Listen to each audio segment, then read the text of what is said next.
niyo po si CJ ay tumatakbo dahil may nakita po siyang pet.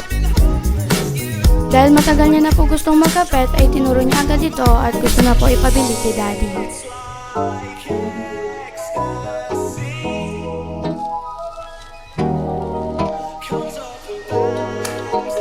Makikitang nangangalanganin si Daddy sa pet na bibili ni CJ.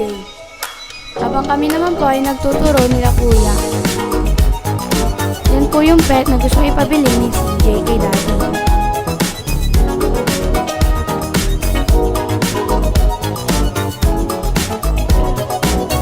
Yan na nga po ay nakasikaso na nga po namin nila Daddy yung gustong pet ni CJ. At ayan na nga po, nakuha ko na po yung gusto kong pabili kay Daddy. Sila naman kuya po ay tumitingin po sa mga iba po nilang binibenta.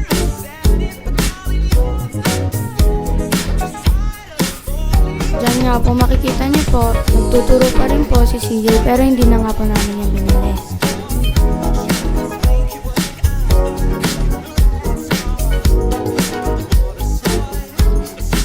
Yun na nga po, ipinahawak na po sa akin yung pet.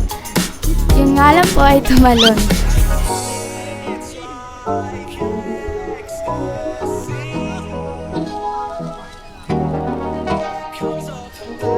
Makikita niyo po dyan, si CJ ay sinusuntok-suntok si kuya.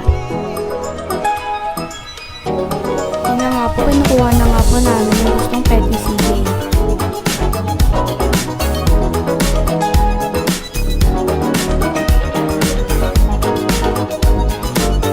Ayan po yung iba po nilang binibenta.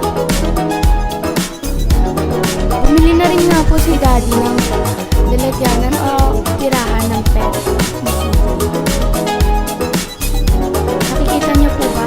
Naglalambing po si CJ kay Daddy dahil po nakuha niya na po yung gusto niya.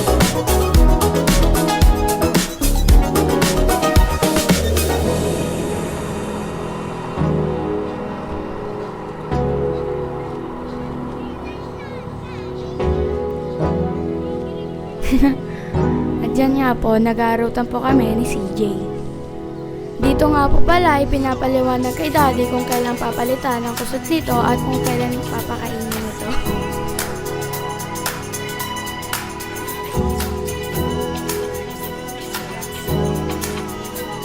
Nilagyan na nga po ng pagkain yung pet ni CJ para po hindi po magutom dahil wala pa po kami mabibili ng pagkain nito.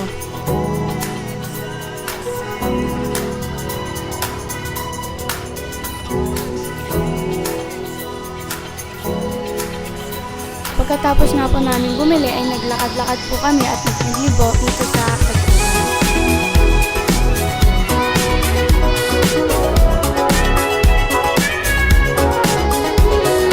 Makikita nyo nga po, sobrang ganda dito.